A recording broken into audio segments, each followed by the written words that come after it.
ન્યૂયોર્કના mayor પદની ચૂંટણી હવે માત્ર સ્થાનિક જંગ નથી રહી, પરંતુ અમેરિકામાં વસતા ભારતીય મૂળના લોકો, ખાસ કરીને ગુજરાતી સમાજના આર્થિક અને સામાજિક હિતો માટેનું એક નિર્ણાયક યુદ્ધ બની ગઈ છે.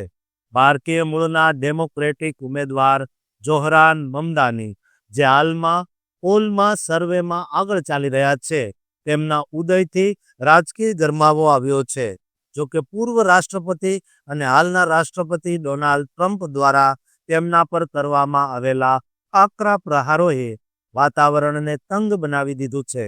ટ્રમ્પે જાહેરમાં મમદાનીને કોમ્યુનિસ્ટ ગણાવીને ચેતવણી આપી છે કે જો મમદાની જીતશે તો ન્યૂયોર્કને મળતા ફેડરલ ફંડ્સ, કેન્દ્રીય ભંડોળ કાપી નાખવામાં આવશે, જેનાથી ન્યૂયોર્ક વાસીઓને ભારે હાલાકી ભોગવવી પડશે. આ ધમકીએ ન્યૂયોર્કમાં વસતા હજારો ગુજરાતી વેપારીઓ અને પ્રોફેશનલ્સના મનમાં ચિંતા ઊભી કરી છે.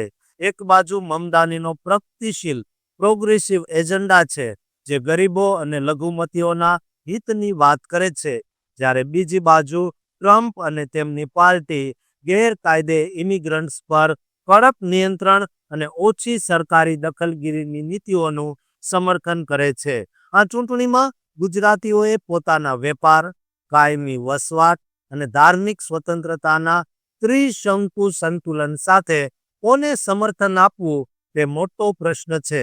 ન્યૂયોર્કમાં વસતા ભારતીયો અને ખાસ કરીને ગુજરાતીઓ માટે આ મેયર પદની ચૂંટણીમાં કયા ઉમેદવારની જીત ફાયદાકારક સાબિત થશે તેનું વિશ્લેષણ તેમના મુખ્ય હિતોને આધારે કરવું જરૂરી છે. એમાં સૌથી પહેલા જોઈએ, જોહરાન મમદાની જીતે તો ડેમોક્રેટિક પક્ષની નીતિઓ અને તેના ફાયદા વર્કિંગ ક્લાસ અને લઘુમતીઓ માટે લાભ થઈ શકે એમ છે. મમદાનીનો મુખ્ય એજન્ડા પોષણક્ષમ આવાસ, affordable housing, universal child care અને મફત બસ સેવા આપવાનો છે. આનાથી ગુજરાતી સમાજના જે લોકો મધ્યમ કે નીચલા મધ્યમ વર્ગમાં છે તેમને મોંઘવારીમાંથી રાહત મળશે. ઇમિગ્રેશન અને સુરક્ષા, ડેમોક્રેટિક પક્ષના હોવાથી તેઓ ઇમિગ્રન્ટ્સ, કાનૂની અને ગેરકાયદેસર પ્રત્યે વધુ ઉદાર વલણ ધરાવે છે. કાયદાકીય ઇમિગ્રેશન માટે રાહ જોઈ રહેલા ભારતીયોને શહેરી સ્તરે કેટલીક સહાય મળી શકે છે. અને હવે ગેરફાયદાની વાત કરીએ તો પડકાર એ છે કે ફેડરલ ફંડ્સ કપાતનું જોખમ છે.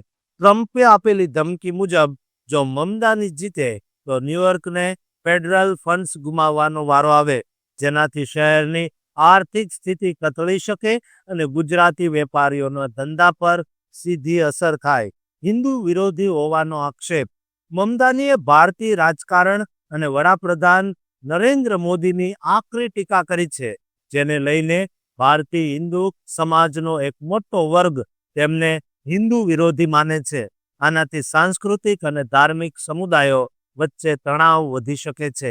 હવે બીજો મુદ્દો જોઈએ, ટ્રમ્પ સમર્થિત ઉમેદવાર રિપબ્લિકન પાર્ટીમાં જીતે તો શું ફાયદા થાય?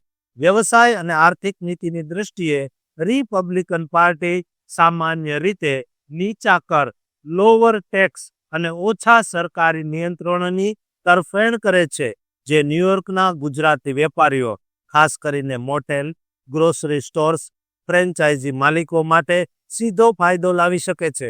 ગેરફાયદો એ ઇમિગ્રેશન પર અંકુશનો છે.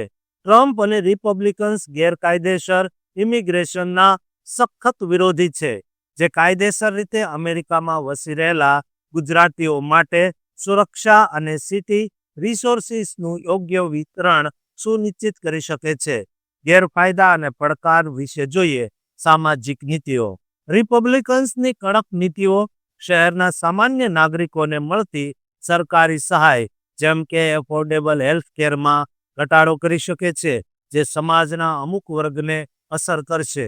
ઇમિગ્રેશનનો ડર, ગેરકાયદે ઇમિગ્રન્ટ્સ પરની કડક કાર્યવાહીનો ભય આખા ઇમિગ્રન્ટ સમાજમાં તણાવ પેદા કરી શકે છે.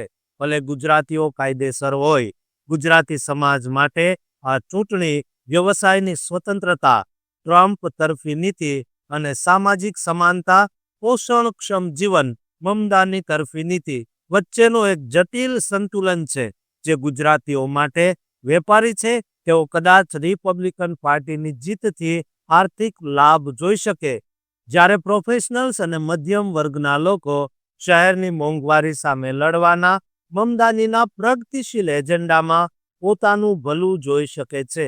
માટે ટ્રમ્પ જીતે કે મમદાની, આખરે તો ગુજરાતીઓ અને ભારતીયોને સહન કરવાનો વારો આવી શકે તેવા સંજોગો ઊભા થયા છે. અમારી સતત તેના પર નજર રહેશે.